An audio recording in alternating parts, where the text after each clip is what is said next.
Hi guys, welcome to this channel. This reading is for collective. So your energy at this time, collectives.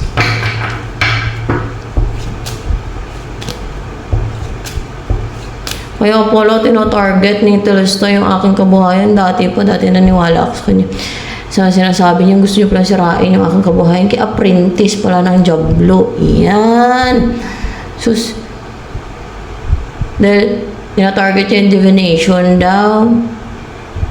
Nag-worship daw kay Satanas yung gumagawa ng divination. Sinabi ba ng God, nag-worship kay Satanas yun? Hindi naman. Yung nag-worship kay Satanas, yung mga mangkukula, mambabarang. Yan ang mga nag-worship kay Satanas. Yung divination, ito, sa akin, hindi naman ako nagpapagay dito sa evil spirit. Iyoy, tilistay. Baka nagbabantay sa reading ko dito. Malit lang itong channel ko, initan mo pa. Kaya inutusan ka ni Satanas, ng Diablo.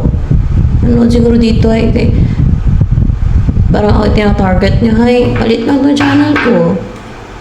Gusto mo pang targetin ng targetin? Inutusan ka ng tatay mo si Satanas? Uy, dahil na-expose ang mga kapwa mo alagad ni Satanas?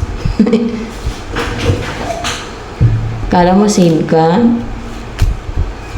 Hindi ka masave, tilistay. May impyerno kang false prophet ka. Alagad kang Satanas eh. Apprentice kang Satanas eh. Nakita mo ba nag-worship ako sa Diablo? Para sabihin mo nag-worship sa Diablo yung nag-divination? Yung nagtataro reading? At ito, nagpapagayad ako dito sa God, kay Jesus Christ. Ha? Ikaw pa'y marunong. Ano tingin mo sa akin? Kagaya mo? Sinungaling? Na you only say what people wants to hear kasi nga false prophet ka, tilistay. Oh.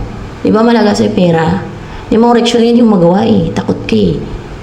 Takot ka ng mga reaksyon, magbigay ng warning sa mga tao, magsabi ng katotohanan, may sarili ka pang version ng iyong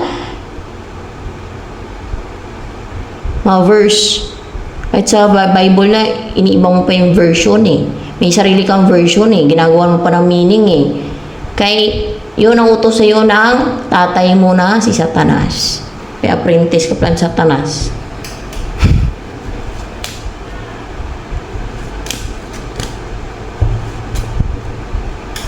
Parang sabi nga, nag-worship ako kay Satanas. Ako ay natake kay Satanas. Baka nag-summon pa dito kay Satanas. Parang summon ka kay Satanas. Kaya galit na galit ka, no? Tinamaan ka ng katotohanan dito. Uy. Baka gumagawa ka ng witchcraft lista eh. Kaya tinamaan ka sa mga sinasabi ko dito. Pinagkaksayan mo pa ng panahon pala yung channel ko dito kung panoon. Galit nga lang to eh. Gusto mo talaga tigil ko? At Telestay, God will destroy you, Telestay. Alagad ka ng Diablo. Ikaw ay apprentice ng Diablo. God will expose who you really are. Kung gaano ka demonyo.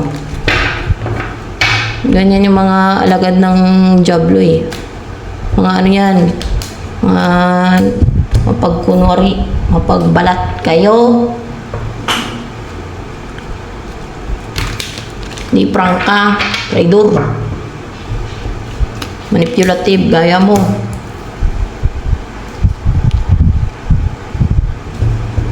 Ayaw mo ng katotohanan, kaya sanay ka magsinungaling, aroy ko.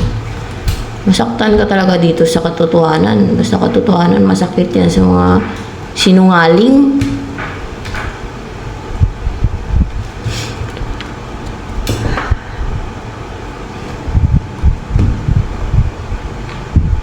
So,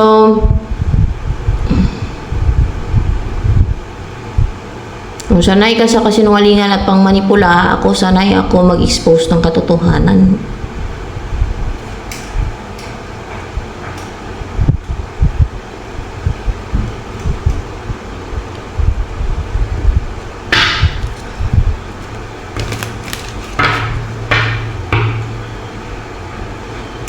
Ako bininyagan ni Jesus Christ sa vision ko.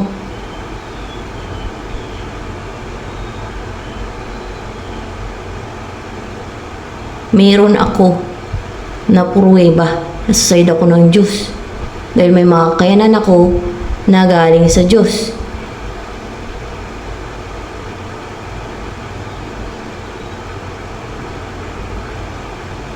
Ikaw, bininyagan ka ba ni Jesus Christ kahit sa vision mo? Baka Satanas na binyag sa'yo bilang mangkukulam, alagad ng Diablo. Mangkukulam may si Telestay na yan. Ba't napiktuhan yan? Hindi naman. Nagpapakulam ba yan si Telestay? Hindi daw. Mababarang may si Telestay. Nababarang may si Telestay. Nababaya na sa mababarang. Hindi naman daw. Ay, nako. Nang babatuan ng orasyon, Celestay. Tingnan natin. Hindi naman daw. Nang babatuan ng palipad hangin, Celestay. Hindi daw. Pero apprentice si Satanas. Nasasaktan sa katotohanan, Roy. Tinamaan siguro yan.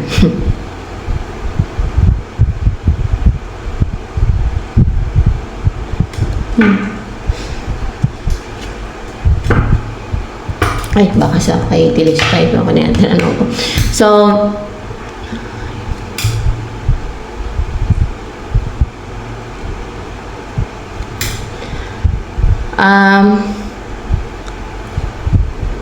dito, hindi ito false, ano yung ano ko dito, kasi pag sinabi na agad may papatayin siya, may mamatay na mangkukulam, may na mambabarang alagad ng Diablo. Meron talaga. Meron.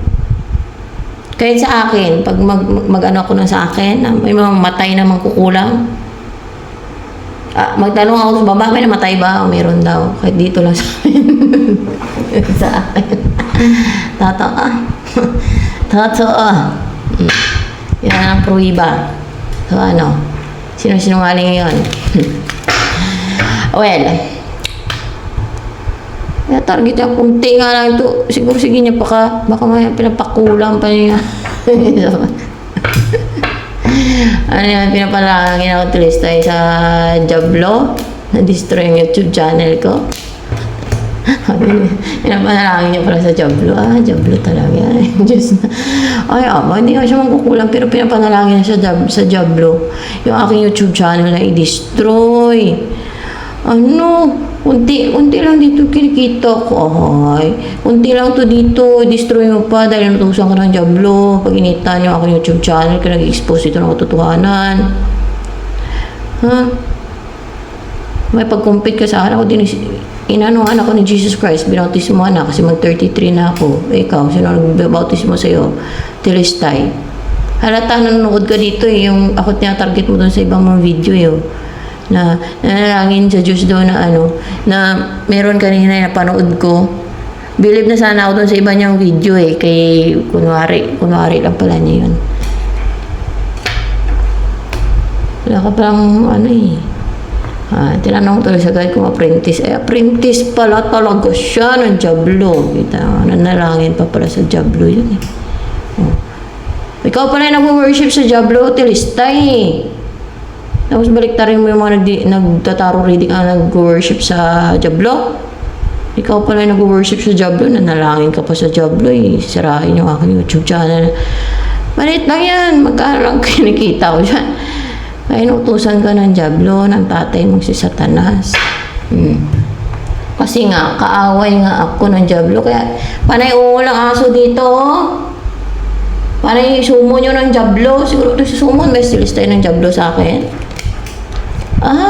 Isa siya sa nagsusumon. Diba? Nagsusumon. Ito expose ko lang dito katotohanan. Gusto ko din malaman Isa siya sa nagsusumon para ng Diablo dito, tatay mo si Satanas, hayop ka. Siya pala, yung isa sa nagsusumon, ay apprentice ni Satanas nga. Nanonood nga dito sa aking channel, ang demonyo. Nabinta ba ng kaluluwa niya si Diablos Tilistay? Nabinta para ano, yumaman? Hindi, para sumikat. Bakit nabinta ng kaluluwa niya si Diablo? Para sumikat, nabinta siya ng kaluluwa niya sa Diablo. Ikaw pala gumagamit ng Diyos eh. Ako kahit kunti nanonood dito, in-expose ko pa rin yung katotohanan kasi ayaw nga ng mga tao ng katotohanan kasi mission ko yun sa Diyos, mag-expose ng katotohanan, mga koreksyon, tilistay. Yan ang totoong mission sa Diyos, galing sa Diyos. Yung sa'yo puro, ano yun eh, yung you only say what people wants to hear. May sarili ka pang version ng kung ano yung nakasulat sa Bible. Ginawan mo ng version mo. Totoo lang. Iniba mo.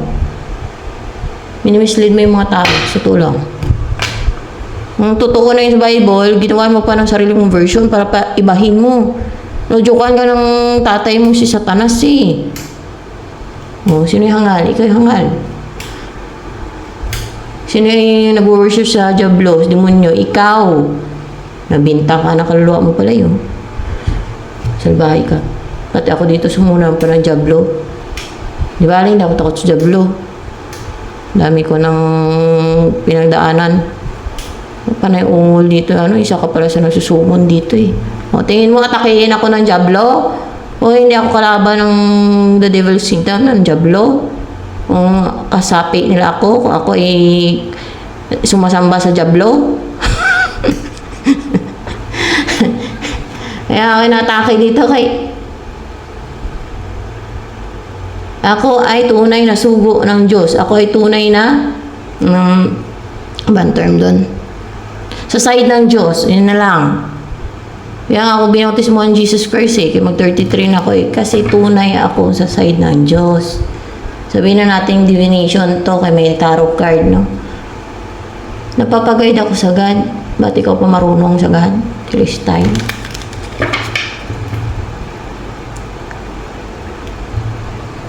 Nung konti nga nakita ko, tinutulong pa yan eh.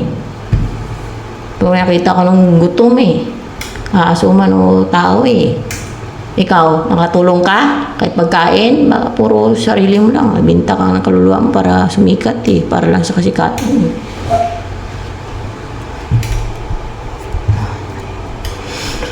Well, let's proceed sa reading.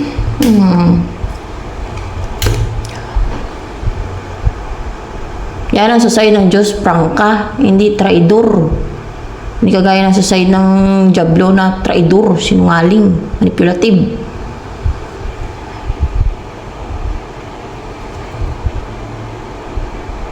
Siguro Diablo na pangalan siya yung Tilistay. Sekso mo ng Diablo dito, ano ka? Gitiro ka. Kunti lang naman yung ano dito. Kaya gitanong pa sa sumiyo. Dapat nga tumulong ka sa kapwa mo. Alam kayo nang kikita mo sa Facebook eh. Kung tumulong ka sa aso siguro sa pusa, hindi mo magawa eh. Sa nagugutom, baka hindi mo pa magawa eh.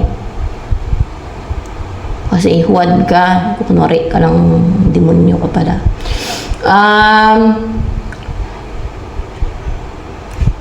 Recover ka na sa heart attack, heartbreak. Collectives, naka-recover na ba kayo sa heart attack, heartbreaks? Wala na yung sakit ng puso nyo kung nagkasakit kayo sa puso. Or kung heartbroken man kayo sa pag-ibig, naka-recover na kayo. Hindi na kayo nadi-destroy collectives, oh. Baka magulat ka. Sabilang buhay, malaman mo kung sino ako. Tilistay. Ay nako. Tilistay ka. Salbahay ka. Susumunan mo dito ng ano pala.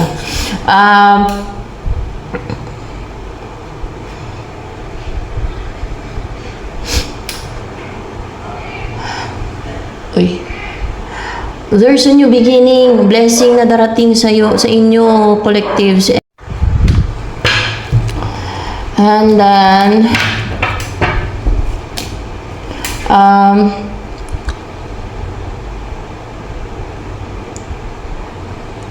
more clarification with this Three of Pentacles in reverse. And 4 of swords in reverse.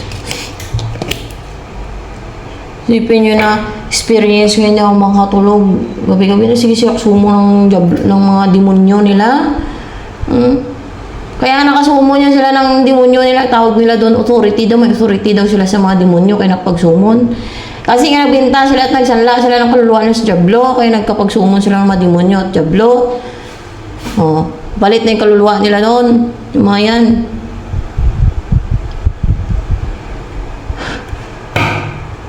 Authority daw, authority ka demonyo daw.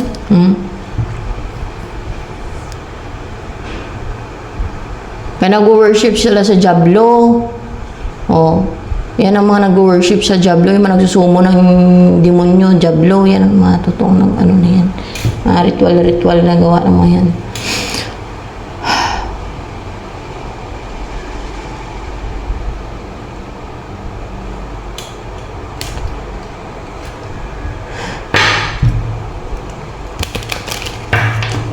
Yung X, ito na pag-guide ako dito ngayon, expose si Telestay sa God. Sabi ko, guide mo ako God, expose ko yan kasi alam ko tinatarget ako eh.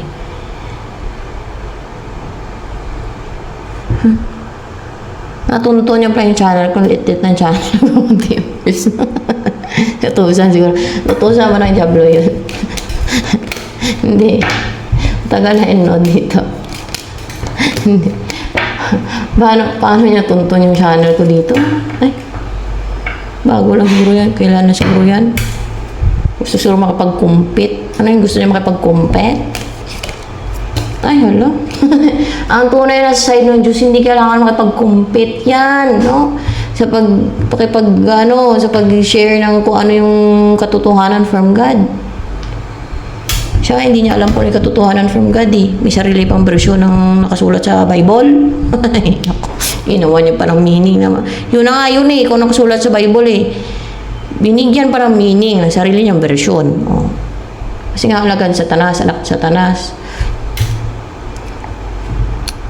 Uy!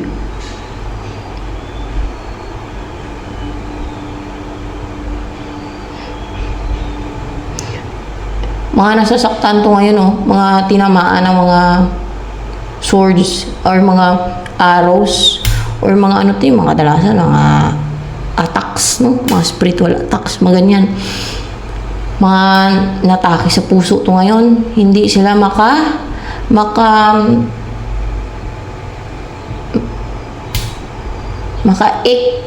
Hindi din sila makatulog. Itong mga, alagad ni Satanas ba yan? Hindi makatulog mga alagad ni Satanas. Mga nagko-collaborate sila eh. Nagkakaroon ng collaboration sa kanila eh. Ganyan yung mga yan. Laban sa isa. Nagtutulungan sila laban sa isa na side ng Diyos. Ganyan yung mga alagad ni Satanas.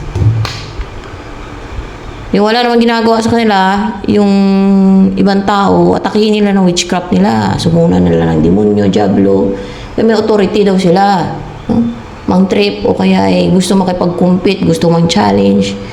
May abang eh. Narcissistic eh, may hilig makipag-compete at mang-challenge. Kahit wala namang makipag-compete sa kanila, makipag-compete sila. Yung mga tao may hilig makipag-compete na yan, kulang sa kumpiyansa sa sarili. Kulang sa confidence. May abang. Narcissistic. Yan.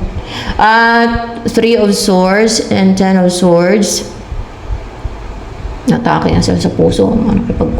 Hindi na nagsasucceed kasi yung kanilang collaboration or else ay nabuwag ang kanilang collaboration, ang kanilang mga pagtutulungan. Bakit?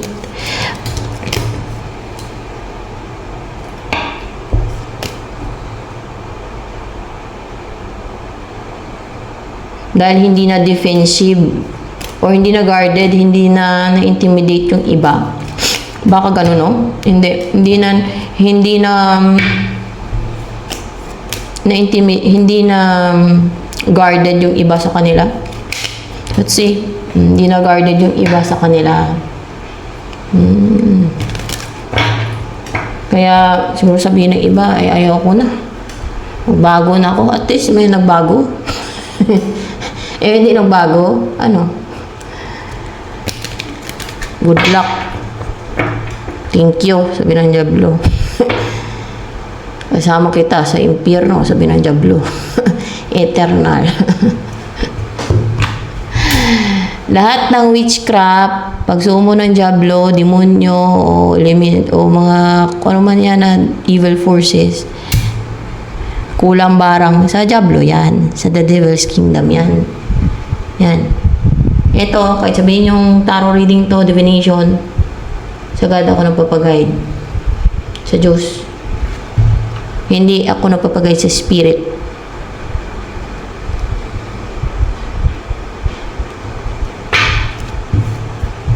Bata pa ako. Na ano na ako talistay ng God. Pinapanaginip na ako. Napapakita na yung vision ko sa panaginip. Pinapakita niya na may abilities ako. May makakayanan ako. Nakasulat sa mga dahon ng puno. Oh, papresenta siya. Ako yung God. Oh. Meron kang ganito ganyan. Nakasulat sa bawat dahon. Oh, ikaw, ganun ba? Pinanaginip ka ba ng God? Makipag-communicate ang God sa kahit anong paraan. Actually, hindi lang naman through tarot reading, through cards eh. Parang tools ko na to eh, para makakuha ng mga information pa eh. No? Na mga katotohanan from God, ha? Tilistay. Kasi sa kanya naman ako nagpapaguide, hindi sa mga demonyo. Hindi kagaya mo, na nagbinta ka ng kaluluwa mo para sumikat ka. Tilistay. Ako, nisanla, hindi ko ginawa. No? Nisanla ng kaluluwa. Lalo may binta ng kaluluwa, hindi ko ginawa yung tilistay. Kahit na inatake niyo ako dito ng ano nyo, ng sumon-sumon nyo, ng Diablo nyo at demonyo nyo. Huwad ka pala tilistay eh. Alagad ko pala sa Satanas eh. Pinayaman ka ng Satanas, pinasikat ka nga. Pero kapalit kaluluwa mo. Ayan o. Kita nyo. Sumisikat talaga yung mga nabibinta ng kaluluwa sa Diablo, no? Pero sila talaga yung napaka, double mask. May mga sila, may mga mask. Maskara. Hindi nyo akalain, no? Nabinta siya ng kaluluwa, no? Ay. Dati sumusuporta ako yun sa channel niya kay sa Diyos. Yung pala kay Huwad. Malabas din talaga yung katotohanan, no? Malaman niya sa kabilang buhay. Malaman yung mga tao kung ano talaga yung totoo. Sobrang buhay, hindi na din importante.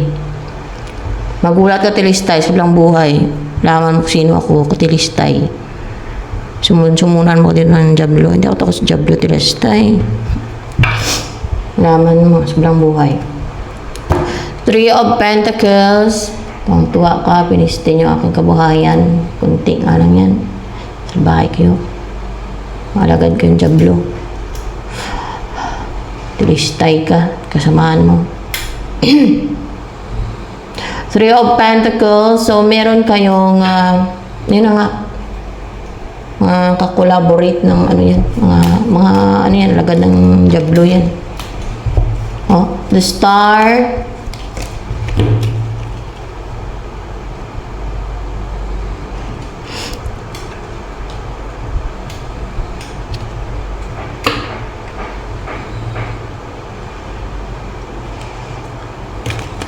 Magiging inspired ka na at magiging positive ka na.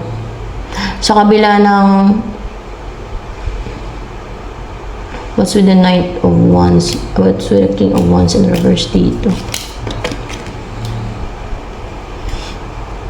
Ito yung mag-offer sa inyo ng ano guys, sa collective, ng huge offer commitment. Pero hindi pa siya nagtitake na action, hindi pa siya goal-driven. Nag-recover pa lang siya sa yung inyong person sa kalungkutan. Maramihan to kasi collectives eh. And Six of Wands. Magtatagumpayan yung person na to. Sa kabila na hindi siya goal-driven yan. Kahit hindi siya ganun ka-strong.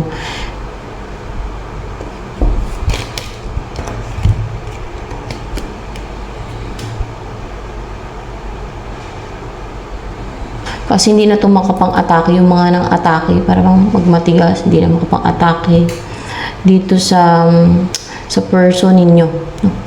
Na may offer, na huge offer. Magtatagumpay yung person ninyo. Collectives. Hindi na yun mapatingga ng mga alagad ng Diablo. 9 of Cups.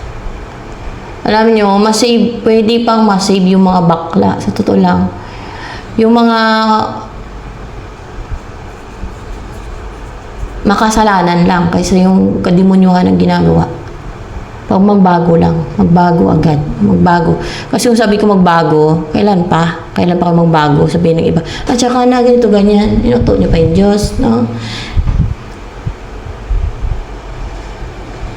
Kung magbago, magbago na. Hindi na kailan pa kayo magbago. Bahala kayo kung gusto nyo magbago sa Mayo. Baka patay na kayo nun, wala hindi kayo nagbago. Malabo na yun. At, kung gusto talaga magbago, magbago agad. Di ba? Ganun lang naman yun eh. Ano yung pagbabago? Tinatawag, kunwari ay bakla ka at nanlalaki ka. O kung gusto mong magbago para sa Diyos, dahil may takot ka sa Diyos na, ay magbago ka na. Ganun lang yun. Pero yung kademonyuhan, nagbenta ka ng kaluluwa mo sa Diablo, para maging famous, o kung anong pang rason mo, nagsanla ka ng kaluluwa mo kasi mangulam ka para gumana yung pangulam mo, witchcraft mo, kasi mangkukulam ka, mambabarang ka. Yun, wala kaligtasan na yun. Bakit? Eh, binarte mo na yung kaluluwa mo sa Diablo, ano pa? Sinanla mo na, bininta mo na, ano pa? Finish na, di ba? Magalingan mo tilistay mong uto sa mga tao. Dami ka nga ng uto. Madami ka din na mislead. So, King of Cups, yan ang gusto ng mga tao, yung mga teachings mo. Diba? Gusto ng mga tao yung teachings ng false prophet. Kasi, yung false prophet, they say only what people wants to hear.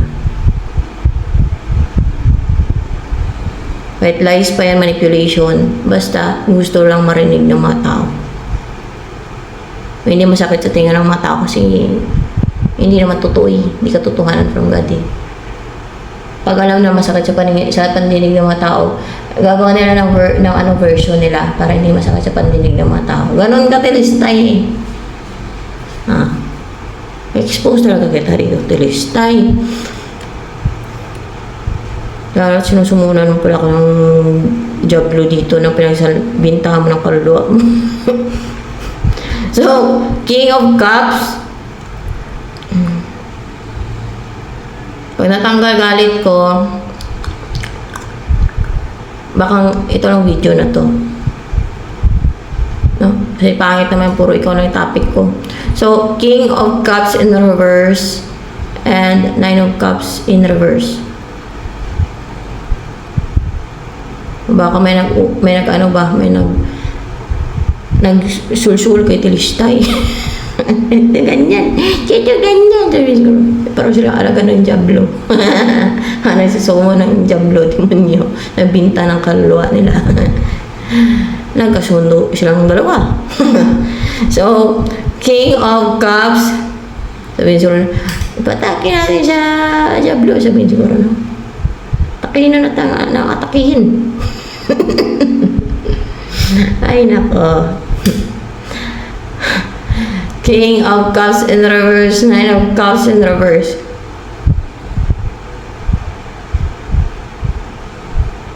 Pag-alagad talaga ng Diablo, mga evil talaga eh. Mga baliktad pa no? Galing na. Ay!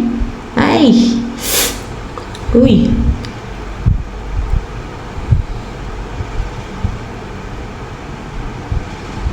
Hindi mangyayari yung gusto, yung wish nitong mga cold-hearted. Mga walang awa. O, gaya mo tilistay, wala kang awa. May awa ka, kahit pusa, aso, wala. Malamang. O, magpakita ka naman ng aso at pusa na tinulungan mo ha, kay putang pikian. Video mo. Nuwari, pakainin mo. Tapos pag walang nakakita, ayun na, pakitapon mo na. So, Queen of Wands in reverse. Hindi na yun maging confident at maging strong yung mga alagad ni Satanas na yun. No? Hindi na sila maging active na mag-take ng action. Clouded na daw yung isipan nila. At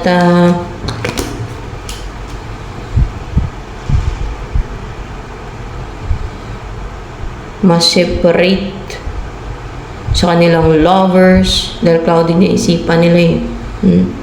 Ayun, lumalabas dyan eh. Kasi you are strong because you are strong, stable, clarified by King of Pentacles, because you are strong, stable pang mind mo, powerful, yan. Yung totoo may authority, hindi yung nakapagsumo ng Diablo, mga fallen angel, o mga demonyo, guys, ha? Ang authority na tinatawag, galing sa Diyos yan. Yung authority nila na sinasabi na nakapagsumo ng Diablo, demonyo, kung mga elemento yan. Hindi authority. Ang ginawa nila, barter. O, barter yun. Barter ng kaluluwa nila. Kangalan. Yun ang kangalan. Kasi binarter ng kaluluwa nila. Para makapagsumon sila ng demonyo, Diablo. See?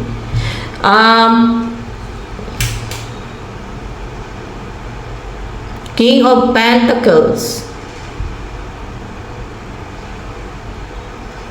Kasi ano ka na eh, maging ano ka na din pati, maging mayaman. Maging powerful, maging boss, yaman ka na. A good provider, swertihan ka na sa buhay. Kayo, no? Collectives for collectives to. Mayaman na kayo, kung mayaman na kayo, mas lalo pa kayo maging stable in life, yaman, maging importante, secured ka lang eh. Stable eh. Huwag masyadong sobra-sobra. Kasi kung si Jesus Christ pa, ay importante yung meron kayong sapat. Sapat is enough eh. Diba? Pero kung magsikap naman kayo, may mga pangarap ko sa buhay nyo, sa patas na paraan, why not? Diba? And don't forget to share your blessings sa mga nangailangan. Lalo na yung mga aso pusa, mga nagugutom sa kali, na mga walang makain. Na, di ba, ang daming, walang makain sa mga kali. Aso pusa, may tao pa. Kaya bagay yun, tulungan nyo sila. Sobra-sobra yung income nyo, di ba? So, ayan, ito na lamang for collective, guys.